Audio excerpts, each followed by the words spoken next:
What are all the components that are necessary for building a PC? The first and most important step is a good power supply. But don't you need to know what kind of processor and graphics card you have before you get a power supply so that you know how much power you need to run it?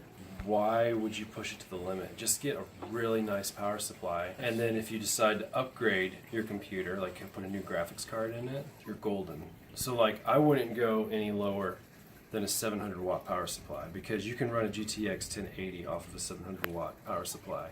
And they're starting to make graphics cards more power efficient. So that's becoming less and less of an issue.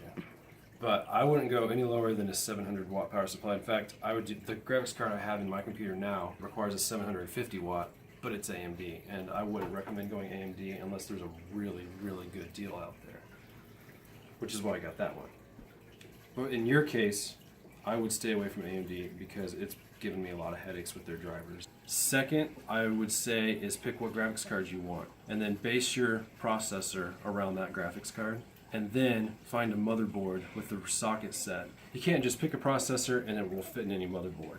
Every motherboard has a socket set assigned to it. Your most expensive purchase is going to be your graphics card. Once you choose what graphics card you want and you have a good power supply to back it up, everything else builds off that. And then the last thing is your case, which is it's the least important as long as it's big enough.